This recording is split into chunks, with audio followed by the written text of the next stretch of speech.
देवी Bhagavatam Mahapuran doctor Kislay Pandey के साथ। इस भाग में इसके बाद श्री नारायण माँ भगवती की अगली शक्ति के बारे में नारद जी को रसपान कराते। वे कहते हैं अगली शक्ति के बारे में कि वे विचक्षण सावित्री, चारों वर्णों, वेदांगों, छंदों, संध्या वंदन के मंत्रों एवं समस्त तंत्रों की जननी हैं। वे द्विजातियों की जाति रूपा हैं, वही जप रूपिणी हैं, वही तपस्विनी हैं, वही ब्राह्मणों की तेज रूपा हैं। जो ब्राह्मणों के अंदर तेज है वो माता सावित्री हैं। हे ब्रह्मप्रिया सावित्री और गायत्री परम पवित्र रूप से विराजमान रहती हैं। तीर्थ भी अपनी शुद्धि के लिए माँ सावित्री के चरण स्पर्श के लिए व्याकुल रहते हैं। क्या प्रभाव होगा उनका। पूरा ब्रह्मांड जाता है अपनी शुद्धि, अपनी मुक्ति, अपने विभिन्न प्रकार के कार्यों के होने के लिए तीर्थों में। तीर्थ व्याकुल रहते हैं माँ सावित्री के चरणों के स्पर्श के लिए। ये प्रभाव है माँ सावित्री। नारायण कहते हैं वे शुद्ध स्फटक की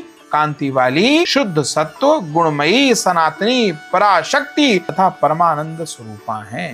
हे नारद, वे पर ब्रह्म रूपा, मुक्ति प्रदायिनी, ब्रह्म तेजोमयी, शक्ति स्वरूपा तथा शक्ति की अधिष्ठात्र देवता भी हैं। जिनके चरण रज से संपूर्ण संसार लगातार पवित्र हो रहा है, वो माँ भगवती पराम्बा की चौथी शक्ति को मेरा बारंबार नमस्कार। इसके बाद श्री नारायण जी पराम्बा देवी भगवती के पांचवें रूप के बारे में नारद जी को रसपान कराते हैं। वो कहते हैं कि पंच प्राणों की अधिष्ठात्री, पंच प्राण स्वरूपा माँ राधा को नमस्कार है। श्री नारायण आगे बताते हैं कि सभी शक्तियों में परम सुंदरी परमात्मा के लिए यानी भगवान श्री कृष्ण के लिए प्राणों से भी अधिक प्रियतम, सर्वगुण संपन्न, सर्व सौभाग्यदायिनी, गौरवमयी श्री कृष्ण की वामांग धारस स्वरूपा और गुण तेज में परमात्मा के समान ही हैं। वे परावरा, सारभूता, परमा आदि रूपा, सनातनी, परमानंददायिनी, धन्य,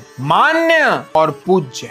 वे आगे बताते हैं कि वे देवी रसेश्वरी, सुरसिका, रास रूपी आवास में निवास करने वाली, गोलोक में निवास करने वाली माँ राधा, गोपी वेश धारण करने वाली, परम आहत स्वरूपा, संतोष तथा हर्ष रूपा, आत्म स्वरूपा, निर्गुण, निराकार तथा सर्वथा निर्लिप्त। ये गुण बता रहे हैं श्री नारायण भगवान नारद को माँ राधा के।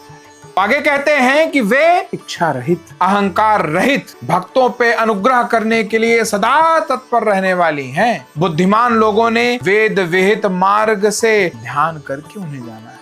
अच्छा, तो कुछ लोगों ने समर्पण करके भी जाना है, सिर्फ पढ़ने लिखने से नहीं। कुछ लोग ध्यान करने से माँ राधा को प्राप्त कर गए हैं।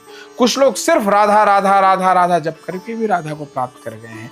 किसी भी देवता को प्राप्त करने के लिए ये कहीं जरूरी नहीं कि जब तक आप मंत्र का जप नहीं करेंगे, जब तक आपको 10 तरह की किताबें नहीं रटी होंगी, कोई भाषा विशेष का ज्ञान नहीं होगा, तो आपको इष्ट की प्राप्ति नहीं होगी। ऐसा नहीं। इष्ट की प्राप्ति के लिए आपको उनका नाम लेने की भी जरूरत नहीं। हृदय से याद कर लीजिए, प्राप्त हो जाएंगे। शर्त सिर्फ एक है, मन में अपार समर्पण, अपार भाव, अपार प्रेम, और इस कदर होना चाहिए कि जपते जपते जपते जपते जपते जपते जब आपका और आपके इष्ट के बीच का भेद संपन्न हो जाए, आप उनका जप करके कोई मंत्र बोल के आगे बताते हैं। कई प्रकार की इच्छाओं की प्राप्ति के लिए श्री नारायण ने जो मंत्र बताए नारद जी को, वो आगे मैं बताऊं, पर उससे इच्छाओं की पूर्ति तो हो जाएगी। पर ये देखना है कि आपको क्या चाहिए अपने जीवन में। आपको नारायण चाहिए या उनकी कृपा चाहिए, शिव चाहिए या उनकी कृपा चाहिए, कृष्ण चाहिए या उनकी सेना चाहिए। मेरी मानो तो सीधे कृष्ण को प्राप्त कर, वो आएंगे तो कृपा अपने आप आएगी। इससे आसान कोई तरीका नहीं है उसके लिए जो समर्पित है, और इससे मुश्किल कोई तरीका नहीं है उसके लिए जो सिर्फ किसी कारणवश या किसी स्वार्थ की पूर्ति के लिए अपने इष्ट की आराधना कर रहा हो। दीप की बात करने से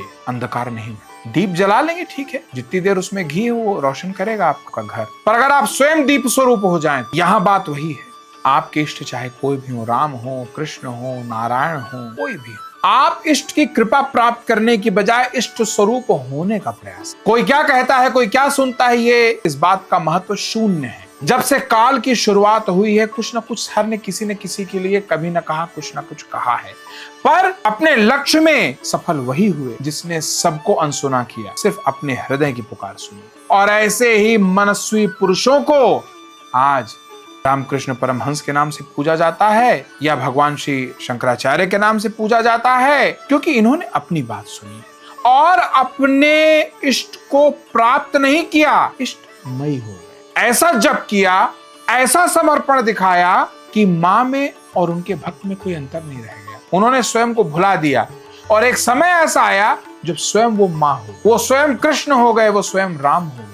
इसके साथ ही श्री नारायण भगवान नारद को आगे बताते हैं कि प्रत्येक भुवन में सभी देवियां, सभी नारियां इन्हीं देवियों की अंश, कलांश अथवा अंशांश से उत्पन्न है। भगवती के पूर्ण अवतार रूप में जो प्रधान अंश स्वरूपा 5 विद्या देवियां कही गई हैं, उनका वर्णन कर रहा हूं उसे। अच्छा, बीच में मैं ये जरूर बताना चाहूंगा कि जिस भी व्यक्ति को जीवन में प्रगति चाहिए, शांति चाहिए, सुंदर जीवन चाहिए, संतोष चाहिए जीवन में, उसे स्त्री का विशेष सम्मान करना चाहिए। खास तौर पे उन लोगों को जो जीवन में शांति, मुक्ति, संपन्नता, वैभव, साम्राज्य या किसी भी वस्तु या चीज की इच्छा है, उन्हें स्त्रियों का विशेष सम्मान करना चाहिए, क्योंकि स्त्रियां प्रकृति का सीधा अवतार कही जाती हैं। स्त्रियों में माँ पराम्बा देवी भगवती के जो विभिन्न रूप है, उनका कुछ ना कुछ अंश रहता है, क्योंकि वो सृजन करती है। पुरुष के अंदर सृजन करने की स्थिति नहीं है, पुरुष नहीं कर सकता। तो आप लोग जो सोच रहे हैं मन में, उसका भी रास्ता निकल आता है समय समय पे, और सब कुछ हो सकता है, पर बिना स्त्री के सृजन संभव नहीं है। तो हर व्यक्ति जिसे मन में किसी भी प्रकार की इच्छाएं हैं, रुपया, पैसा, धन, दौलत, ऐश्वर्य, राजपाट, पावर, कुछ भी चाहिए, स्त्री चाहे आपके घर की हो चाहे किसी और की हो, सम्मान विशेष तौर पे करना चाहिए। मतभ्रम होते रहेंगे, वो अलग बात है, पर सम्मान में कमी नहीं होनी चाहिए, वरना मारेंगे यहाँ, लगेगा कहीं और। आप देखेंगे कि आपका जो भी इच्छित वस्तु है वो धीरे धीरे क्षीण होने लगेगी, सपने टूटने लगेंगे, प्राप्त नहीं होंगे, और जो प्राप्त है पहले से वो भी जाने लगेगा, सारा साम्राज्य चूर चूर हो जाएगा। तो जब आप अगली बार स्त्रियों से मिलें तो ये जान करके मिलें कि ये प्रकृति के अंश स्वरूप है। अगर वो एक बार मन से प्रसन्न हो गई और भले ही मुंह से वो कुछ भी बोले, और अगर उसने मन से आपके लिए कुछ चाह लिया, तो असंभव है कि आपकी इच्छित वस्तु आपको न मिले। आगे पीछे मिल सकती है, ऊपर नीचे समय में हो सकता है, पर वो मिलेगी, ये निश्चित है। तो फिर प्रेम से बोलिए जय माता की।